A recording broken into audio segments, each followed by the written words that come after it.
Welcome to In My Opinion. It is said that everyone is entitled to their own opinion regardless of how you or I may see or view it. Some things we will agree with and some we will outrightly disagree with.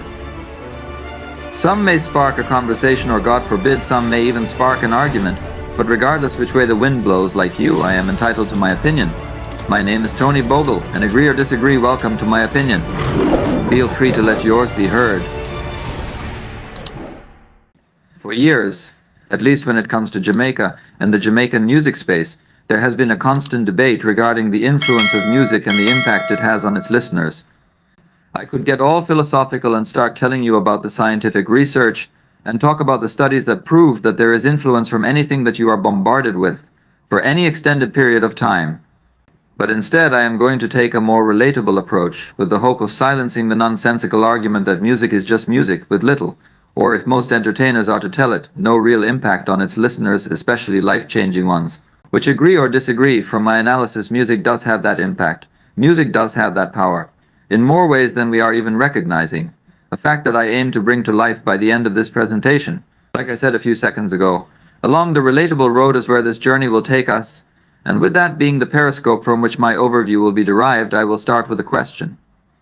If music has no real influence, why then historically, musicians, entertainers and players of instruments, composers, etc., why have they always been the trendsetters in any generation? Think about it for a second.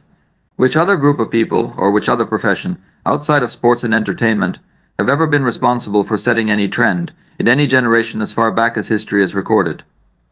Think all you want, but it is going to be hard to find one trend that became a worldwide phenomenon without being aligned with neither entertainment or sports.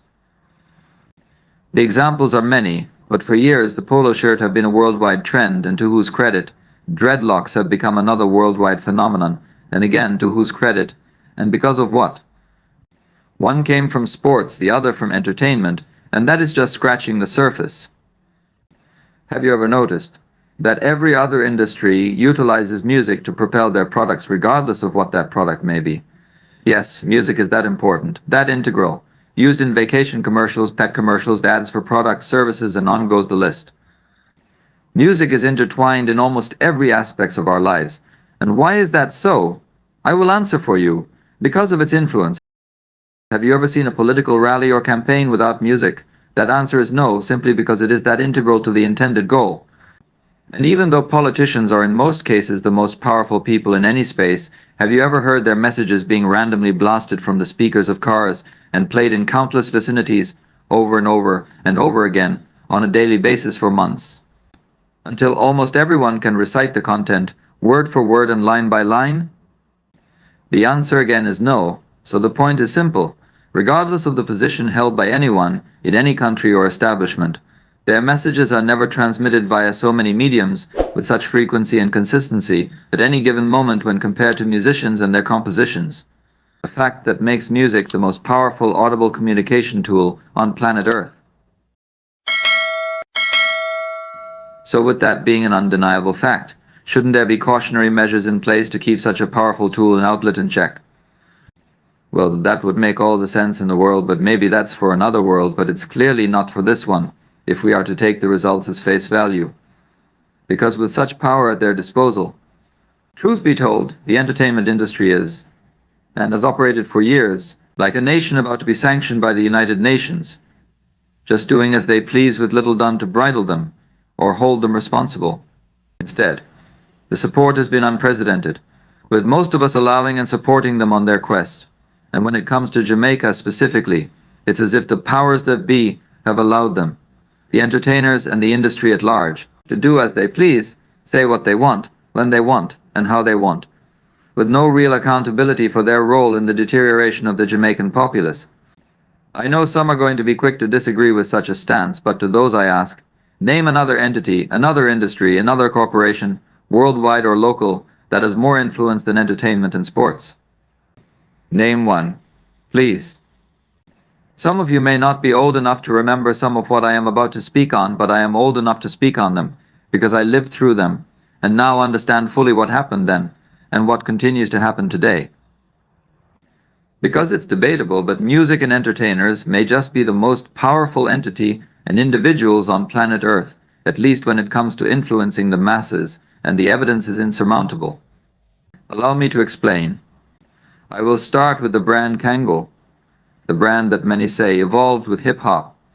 Established in 1938, in an effort to differentiate itself from other companies, the brand name Kangle was established. During World War II, they began producing berets worn by General Montgomery and the British Army, which led Kangle to gain popularity throughout the UK. In 1964, Kangle hired the Beatles for their advertisement campaign. It is presumed that the impact they had on the youth of the 60s was tremendous, hence the need for the company to be aligned with them. Through these efforts, the Kangle brand gained recognition in the music world of the 60s, and by 1983, Kangle, now already globally recognized, decided that they needed a unique trademark to differentiate their products from those of other companies. After several experimental attempts at various logos in their British creative factory, the kangaroo logo was adopted. At the same time, in the 80s, Kangle, already launched in America, became a hot topic when rapper LL Cool J was seen wearing Kangle hats, not only on the cover of his album and in music videos, but also wearing Kangle hats in his private day-to-day life. A move which, although he wasn't paid for at the time, became an integral part of the history of hip-hop. With LL Cool J opening the door, Kangles became a staple of the hip-hop culture and could be seen worn by stars such as Slick Rick, Eric B. and Rakim, Grandmaster Flash, and countless others. Kangles were also a hit in Jamaica, and became so mainly due to the Professor Nuts hit Kangle and Knock, a monster hit song which gave kudos to the love of the headwear. Note the Beatles, LL Cool J, and Professor Nuts. I am sure there were others that contributed to the popularity of Kangle, but the key here is the type of people. Entertainers in the industry from which they came, the music industry. The same was true for the Clark's shoe brand, which although already popular by time Little John did what many would say was more like a tribute to Clark's, opposed to just being a song about Clark's. Either way, Clark's Booty was a monster hit, propelling the already popular foot apparel to iconic heights, making it a must-have for literally almost all Jamaican males, a feat replicated years later by DJ Vibes Cartel, who, it must be noted, was just released from prison after the highest court of Jamaica overturned his murder conviction after doing 13 years in prison. The point here, however, is the influence factor, which again proves the power of music with the release of his monster hit song, Clark's, released in 2010, a move that again cemented and reintroduced the legend of the already popular foot apparel. Clark's flew off shelves and onto feet of almost everyone, fans especially, sending sales through the roof, again proving the power and influence of music and entertainers.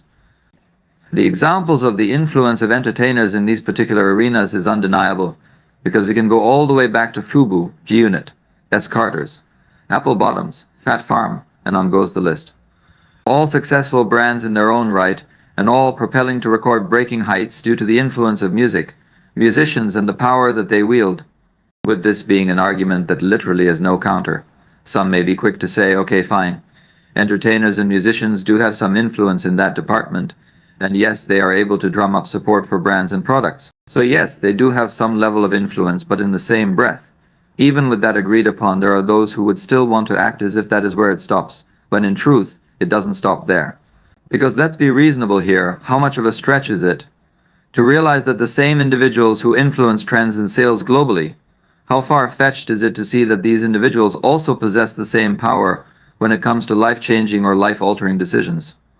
I may not be able to speak on every region globally and dissect how music and musicians have influenced their culture and eventually their lifestyle, but I can speak on Jamaica, and although not old enough to speak on all aspects of musical influence over the years, I believe I have experienced enough to speak on the areas of influence that I have seen, lived through, and hopefully convinced the naysayers that there is much more to the influence of music than we even realize. I will start with one of Jamaica's favorite and international dancehall products, the Grammy Kid himself, Shabba Ranks. With not one, but 2 Grammys under his belt, his musical impact cannot be denied, but beyond his musical impact, many seem to overlook just how influential Shabba Ranks actually was. Let me remind you. From my recollection, Shabba Ranks was the first dancehall artist to start influencing the Jamaican fashion industry, along with the help of his designer Biggie. Shabba was known for his flamboyant outfits, which started a trend amongst the masses, with men following his lead with a variety of linen outfits with erratic designs. Shabba was so influential that he was even responsible for introducing the Bobby Brown, Gumby hairstyle to Jamaica, later rebranded as the Shabba Ranks hairstyle. And who can deny the life-changing impact of artists such as Buju Banton, Anthony B. Garnett Silk, Sizzla, Luciano, just to name a few of the Rastafarians who were influential in the resurgence of the Rastafarian faith in the early 90s and onward into the 2000s. Maybe it never occurred to you before, but it was those individuals and the likes thereof who were influential in spreading the message of Rasta and its values in the mentioned time period, a move which led to the convergence of many throughout that interval. This was a moment when the Rasta message dominated the airwaves, and with it came many converts to the faith. An undeniable factor if you are to look at what actually occurred with eyes of rejuvenated clarity. After that period of what many would say was enlightenment, the power of influence shifted to what many would agree was quite possible the darkest period in the history of dancehall, the Gully-Gaza War, which in retrospect also gave rise to Vybz Kartel, quite possibly the most influential dancehall artist to date. With his rise, the power of influence became his, and with it, he manifested life-changing innuendo such as promiscuity, skin bleaching, and even scamming. His defenders can and will say what they want, but the reality is just that, reality. So agree or disagree, in my opinion, this is what history will recall. A man remembered for single-handedly normalizing, and in some cases introducing, a vast majority of degenerate and taboo behavior that have since become commonplace in Jamaican society. And sure, one can say other elements contributed to these occurrences, and that may very well be true, but Kartel was the loudest advocate, so to his credit, the title of the most degenerate influencer goes to none other than Adidja Vybz Kartel Palmer. But anyway, moving right along. The Vybz Kartel reign eventually came to an abrupt end when on the 30th of September 2011, he was arrested on charges of murder, charges of which he was eventually convicted and sentenced to 35 years, and eventually exonerated 13 years later by the highest court in Jamaica. With his incarceration came somewhat of a diminishment to his ability in influencing the masses compared to when he was a free man. But be that what it was, this occurrence gave way to yet another unforeseen force, the rise of his impetuous seeds. He had influenced many aspiring artists who saw his formula as the formula of all formulas, and they had learnt it well, soaking up every lesson like a sponge, but they also had their own ideas and improvised and even added a few citations of their own, giving rise to a new breed of influencers who not only did what he did, but did what he did and more. Subjects that once were considered too risque or taboo now became normalized, to the stage where the act of practicing obeah, a once taboo conversation, became not only a normal conversation, but one that was being endorsed openly by some of the main musical influencers. Another major area of importance to note is that the new generation of artistes after Kartel, in most cases, all seem to be endorsers of scamming. So much so that scamming has become somewhat of an expected practice, at least so it seems in our modern society. Because if you ask me, the music has so much influence that it seems as if it has gotten even respectable older Jamaicans in well-paying jobs with years of service now participating in these acts of criminality. Or as they call it in the streets, chopping. Sounds like an attack on the music. Well, it isn't. All I am doing is pointing out the facts as I see them. Your view may be different, and that is okay. The comment section is open.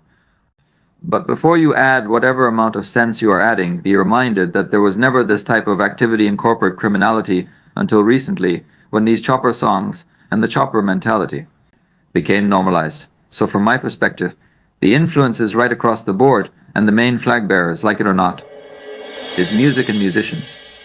In everything, context matters. So, just for the record, please do not chalk this up as me making the argument that all of Jamaica's problems stem from the influence of music, because nothing could be further from the truth.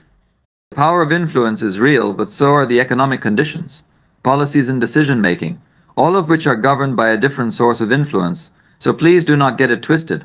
What I am talking about here is in the context of musical influence on the masses. What it does, has done, and will continue to do. If we do not find a way to regulate such a source of power, sure we can debate on the matter, and I am sure there may be arguments to counter some of what I have presented, but before you present them, do yourself a favor. Go listen to any playlist of the latest dancehall presentations. Give it about a half an hour listen, and when you do, think about what was said and the influence such words and melodies would have on an adult, much less a child. Do that and then make your argument. Sure, the argument can be made that it's a matter of choice and good music is being made daily, so one can listen to whatever they please. And that is so true, to a great extent, but keep in mind that is only in the privacy of your own home or headphones. Because once you are dealing with society on a daily basis, like it or not, you will be exposed to a lot of what you may not desire to hear. Hence the need for some type of stringent regulations. Sure, there are a lot of other avenues of influence that can be brought to book, but not many of those are in our control from a nation perspective. But our music is, and with that I implore the relevant authorities to pay some real attention to the reality of what is happening, and not just continue to put band-aids on what seem like injuries in need of emergency surgery. And please note, the mentioned culprits are not the only guilty parties, because there were also the Biggie Smalls and the Tupacs of the world, who both single-handedly are responsible for the East Coast, West Coast rap wars of the 90s. Then there have been people like the Ninja Mans and Super Cats of Jamaica, who endorsed and influenced the rude boy culture to the fullest, eventually giving way to the Beanie Mans and Bounty Killers, and let's not forget the Lady Saws and Nicki Minaj's of the industry, all of who are equally responsible for influencing a host of the most vulnerable of society. Like I said earlier, some will agree and some will disagree, but this is my opinion and I am sticking to it. Feel free to let your thoughts known in the comment section. Until next time, walk, ride and drive good. And never forget, you, like me, is always entitled to your own opinion.